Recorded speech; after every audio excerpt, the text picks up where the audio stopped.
Salut, je m'appelle Georges et j'ai 16 ans. On pourrait dire que je suis un grand garçon maintenant, et même si cela est vrai, cela ne veut pas dire que j'ai complètement réussi à me remettre de ce qui s'est passé quand j'avais 10 ans. Il y a 6 ans, j'ai vécu la pire trahison de ma vie, celle de ma propre mère. Mon histoire a commencé avant ma naissance. J'ai gâché la vie de ma mère alors que j'étais encore dans son ventre. Je suppose que c'est ce qu'elle pensait en tout cas. Le fait est que quand elle est tombée enceinte de moi, c'est arrivé trop vite pour elle. Tu vois, elle était encore adolescente et avait à peine terminé l'école quand elle a rencontré mon père. À cette époque, il était musicien de rock. Pas une rockstar, non. Mon histoire ne parle pas de ça. Le groupe de mon père n'est jamais devenu célèbre, mais il a tout de même fait quelques tournées dans des petites villes aux États-Unis. C'est au cours d'une de ces étapes que mes parents se sont rencontrés et ont eu une histoire. Et après quelques mois, ma mère a découvert qu'elle était enceinte. Quand ses parents l'ont découvert, ils ont exigé qu'elle se débarrasse du problème. Moi, quoi. Et quand elle a refusé, ils lui ont simplement montré la porte. Ils pensaient que puisqu'elle était si téméraire, elle devrait plutôt aller chercher le père de son enfant.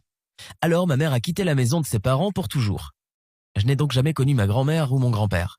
Et pour être honnête, je ne le regrette pas du tout. Si seulement ils avaient été un peu plus indulgents, ma vie aurait peut-être été complètement différente. Ça n'avait pas été une tâche facile. Mais ma mère avait fini par retrouver mon père. Ils avaient regardé son gros ventre avec un air étonné, évidemment. Il ne voulait pas épouser une fille qu'il avait déjà oubliée, et encore moins avoir des enfants avec elle. Mais il avait promis de se souvenir de moi et d'envoyer de l'argent à ma mère quand il en aurait l'occasion. Autant te dire qu'il n'avait pas d'argent. Mais bon, à l'époque, cela avait été une réponse suffisante pour ma mère. À partir de ce moment-là, une période très difficile a commencé dans la vie de ma mère. Ce qui signifie que dans la mienne aussi, car je dépendais complètement d'elle, bien sûr.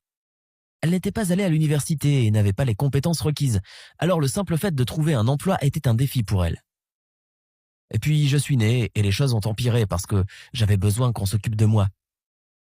Nous passions régulièrement d'un appartement à un autre parce qu'elle n'avait pas assez d'argent pour payer le loyer.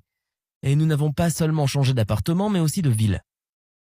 Je ne me souviens pas de grand-chose de mon enfance, à part peut-être de la faim constante et terrible et des larmes de ma mère quand elle partageait avec moi de la nourriture bizarre. Nous vivions de ce que ma mère gagnait dans ses emplois occasionnels et de l'aide sociale du gouvernement, dans l'espoir qu'entre-temps, elle puisse reprendre sa vie en main.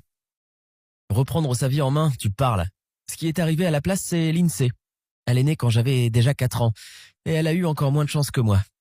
Son père a tout simplement disparu et notre mère ne connaissait même pas le nom de famille de cet homme. Les 4 années suivantes ont été encore pires. On a failli mourir de faim. Les bons d'alimentation n'étaient pas toujours suffisants car c'était très difficile pour ma mère de les avoir. Elle essayait d'éviter à tout prix d'être sous la loupe des services sociaux parce qu'elle avait peur qu'ils lui enlèvent ses enfants. Je ne sais pas comment cette histoire se serait terminée sans le nouvel homme qui est arrivé dans la vie de ma mère. Il n'était pas comme tous ces autres gars qui étaient attirés par elle. Ils se sont rencontrés au magasin où elle travaillait comme caissière et ont commencé à discuter. Pour une raison quelconque, elle lui a raconté toute l'histoire de sa vie. Et lui, à son tour, lui a confié la sienne.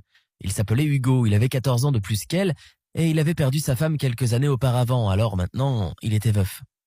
Mais le plus important, c'est qu'il avait été le premier homme à ne pas juger ma mère pour son passé. En plus, il semblait être aussi le premier homme qui était sincèrement et sérieusement intéressé par le fait d'avoir une vraie relation avec elle. Je ne sais pas comment fonctionnait leur histoire, car Hugo ne venait presque jamais nous rendre visite à la maison. Mais il payait toutes les factures et subvenait aux besoins de ma mère. Environ 1 an et demi après leur rencontre, il l'a demandé en mariage et lui a demandé de s'installer chez lui. Bien sûr, ma mère avait dit oui. Après toutes ces années à devoir déménager d'un appartement à un autre, sans jamais savoir si elle aurait assez d'argent pour payer le loyer le mois suivant, elle avait enfin l'espoir d'avoir sa propre maison, où elle pourrait rester aussi longtemps qu'elle le voudrait, sans avoir à se presser de partir ou se précipiter pour faire ses valises brutalement. Et cela lui semblait absolument formidable. Elle brillait littéralement de bonheur. Lindsay était encore petite et tous ces nouveaux changements dans sa vie étaient faciles pour elle. Mais moi j'avais presque 10 ans. J'avais compris qu'Hugo allait bientôt devenir mon beau-père et pour dire la vérité, j'avais peur de lui. Tu vois, j'avais grandi sans père et toutes mes communications avec mon père biologique se limitaient à des conversations sporadiques au téléphone au cours desquelles ma mère me faisait habituellement lui demander de l'argent. Et maintenant, je devais vivre avec un homme adulte inconnu qui me faisait peur avec sa façon de me regarder. Eh bien, tu vois, j'avais raison de me méfier. Hugo s'est avéré être exactement ce que je pensais qu'il était. 1 mois ne s'était pas écoulé depuis que nous avions emménagé quand il a dit à ma mère « Georges doit aller vivre avec son père biologique ». Mon beau-père n'a même pas essayé de le dire gentiment. Il a dit carrément qu'il ne pouvait pas me traiter comme son propre fils. Et il a même reconnu spontanément que ma présence même dans sa maison l'irritait. Ma mère était sous le choc et ne réussissait pas à se décider si elle devait être d'accord ou non avec Hugo. Je suppose qu'elle avait peur de perdre son mari tout autant qu'elle avait peur de perdre son fils. Et puis ensuite, elle est tombée enceinte. Et alors, elle a tout simplement abandonné le sujet sous prétexte que maintenant, elle ne pouvait pas se stresser car c'était dangereux pour le bébé. C'était un excellent argument pour Hugo. Il voulait avoir son propre bébé biologique, alors il a essayé d'épargner ma mère de tout. Il m'a fait faire tout le ménage et m'a interdit de m'approcher de ma mère pendant qu'elle était enceinte. Hugo était persuadé que c'était moi qui la rendais toujours nerveuse et malheureuse. Et ça, ce n'était que le début. Le pire, c'est la pression psychologique qu'il me mettait constamment. Quoi que je fasse, il n'était jamais content et je faisais toujours tout mal. Je devais avoir des notes parfaites à l'école, je devais faire du sport jusqu'à ce que je sois complètement épuisé, sinon Hugo m'insultait et me traitait de nul et de faible. Mon beau-père ne m'a jamais frappé, mais cette pression psychologique venant de lui était presque aussi forte et dure. Il me traitait de pleurnicheur, mais ce n'était pas vrai, je prenais tout comme un homme. Je le jure.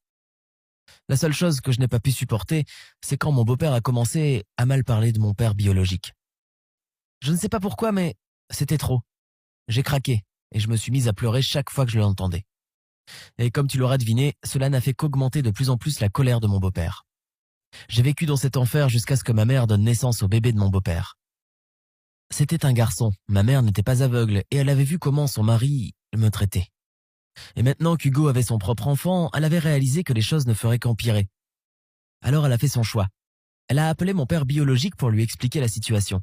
Il a tout compris et lui a dit qu'il viendrait me chercher. À cette époque, mon père avait abandonné sa carrière musicale foireuse pour travailler dans un bureau normal.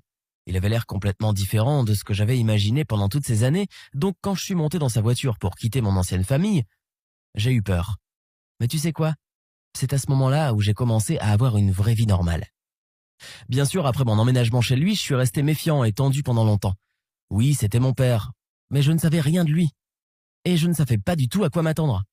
Mais tu sais quoi? Beaucoup plus tard, il m'a avoué qu'il ressentait la même chose. Mon père n'avait pas d'autre famille, il n'avait pas d'autres enfants que moi et il n'avait aucune expérience avec eux non plus. En conséquence, il avait choisi la meilleure tactique possible. Il avait commencé à me traiter comme si nous étions amis. Bien sûr, nous savions tous les deux qui était le chef, mais il n'avait jamais insisté là-dessus et n'avait jamais essayé de m'humilier. Et la première chose qu'il avait faite quand nous sommes arrivés chez lui a été de me donner une de ses vieilles guitares et de m'apprendre tout de suite quelques accords faciles. Si tu t'entends bien avec ce truc, on jouera ensemble dans le garage les week-ends, avait-il dit. Eh bien, je l'ai fait et il a tenu sa promesse. Plusieurs années sont passées depuis et je revois Hugo dans ma tête comme si c'était un cauchemar que j'avais fait dans mon enfance. Maintenant que j'ai grandi, je me souviens avec colère de la façon dont il me faisait pleurer. Quel plaisir maladif peut tirer un homme adulte à montrer sa supériorité à un garçon de 10 ans et le faire souffrir de cette manière. J'espère qu'il traitera son propre fils différemment. Je n'ai aucune nouvelle. Je dois avouer qu'aujourd'hui, je connais très peu la vie de la famille de ma mère. En grandissant, je n'ai pas pu lui pardonner sa trahison. Alors je ne reste pas du tout en contact avec elle. Parfois j'écris à l'INSEE. J'espère qu'elle a plus de chance qu'avant, mais je ne pense toujours pas qu'elle soit heureuse dans cette famille. Et j'espère que je pourrai la sortir de là quand je serai assez grand. Voici mon histoire. S'il te plaît, dis-moi si tu as déjà été l'objet de pression psychologique dans ta famille. N'oublie pas de partager mon histoire.